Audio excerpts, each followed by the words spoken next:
Денеска, браќа и сестри, го славиме и обрезанието на Господа Исуса Христа, го славиме и светиот Василий Велики и почетокот на новата година. Како три настани да се воедно. Меѓутоа, ќе праша човек, па зошто Господ се обреза кога ние христијаните не се обрежуваме? За да го исполни се она што налагаше Господ од еврејскиот народ. Обрезанието е печат на заветот кој го има Господ со еврејскиот народ. После тоа, знаете, муслиманите го зедоа како традиција обрезувањето, меѓутоа од една страна треба да погледнеме многу пореално. Господ им го даде обрезувањето и како печат на заветот кој евреите го склопија со Бога, но од друга страна и заради климатските услови кои се во тие региони на југот, во јужно, значи од нас, каде е многу повисока топлината и би имало проблем ако не е обрежан мажот во тие региони. Тоа само на кратко сакам да ви спомнам, затоа што и друг пат имам зборувано за обрезанието, ама денеска повеќе акцентот сакам да го ставам на Свети Василий Велики. Велики е овој човек, немам од црквата други велики, и друг пат еден што зборувал Александар, кој е познат под името Велики, некои го нарекуваат македонски. Го омаловажуваат со тоа затоа што многу поголемо, многу поретки биле тие луѓе што се велики. Цел свет го признава Александар како велики. Цел свет го признава Свети Василий како велики. И многу е важно правилно да се изразуваме, зашто назнаката која е со векови стара, некој да биде велики е поголем од колку регионалното значење, да кажеме, по некој град, некој како јас, епископ сум Крушевски и митрополит Крушевски ќе ме наречат. Меѓутоа, значи тоа дека сум велики, ни оддалеку. Велики е овој кој денеска го славиме, а тој е Василий Велики. Во што е неговата величина? Величина е затоа што успеал во равнотежа да ги донесе. Догматското учење или правилното учење во црквата Божија, кое е боговдахновено, со пастирското дејство кое го имал како владика. Значи, знаел да го одведе да го доведе од една страна стадото во трлото, а од друга страна да го храни со еден непресушен извор на богословието. Ако ви кажам дека живеел помалку од 50 години, ќе се зачудиме сите како е можно за помалку од 50 години да го направи тоа дело. Како Александар Велики, затоа до 30 и нешто години, колку умире, направил едно големо дело, стигнува до Индија. Изгора на сето тоа, целиот тој регион се обидува да го направи регион кој ќе зборува еден јазик. Денеска, знаете, јазикот во суштина е најголем мотив за формирање на нациите. Замислите сега од овде од Македонија, некој до Индија таму да зборува исти јазик. Што ќе биде свет? Светот, да гледате Кина колку е голема, милиарда или колку жители и колкав успех направи за кратко време. А замислите светот да беше до Индија, овдешниот христијански свет до Индија да беше. Огромен поденк имаш. Сега ми текнува зашто Господин ги разбрка јазиците, кога сака да изгради Вавилонската кула. Гледате, еден јазик, затоа Александар е велики, зашто сакаше еден јазик да има од овде до Индија, а Василий е велики зашто сака едно, не сака, не го направи тоа на сила како Александар, меѓутоа го примивме и сега овие генерации, нашите и претходниците секако се заквасени со таа наука на благочестието кое ни ја прави Свети Василий Велики.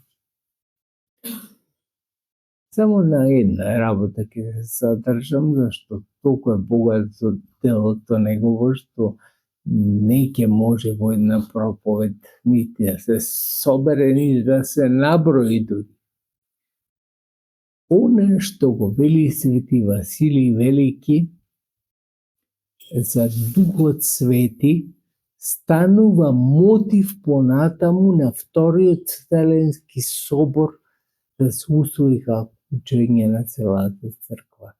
Тој не должигува да биде учесник на Вториот Вселенски собор, зашто некоја година пред тоа преминува и не учества. Меѓутоа, неговото учење во целост е земено за Духот Свети. Именно како? Во времето негово после духоборци расчистена е дилемата дека Христос е Син Божи, дека има иста суштина со Бога и Отец, но не е расчистено за Светиот Дух. Дали и тој има иста суштина како и Бог Отецот, како и Светиот Дух. И се користел како ние сега што велиме слава на Отца и Сина и Светиот Дух, се користела слава на Отца преку Синот во Светиот Дух.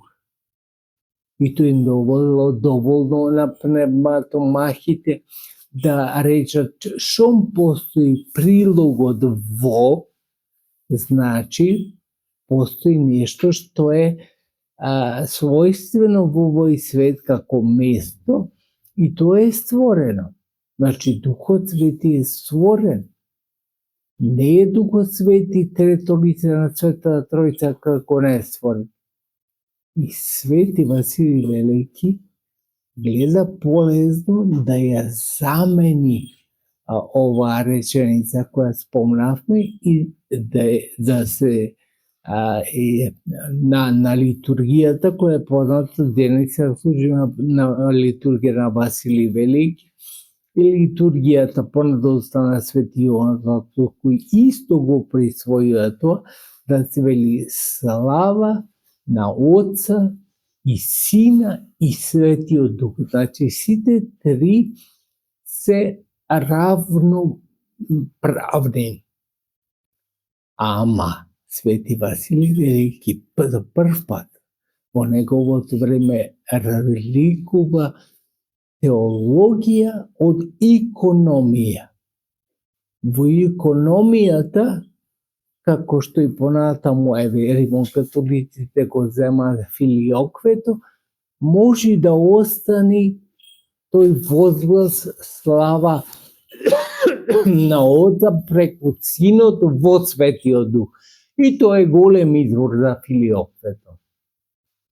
Ама бидејќи на литургијата ја прославуваме Светата Тројца во теологијата, велиме слава на Отца и Сина и Светиот Дух. Ова придобивка е на Свети Василий Велики.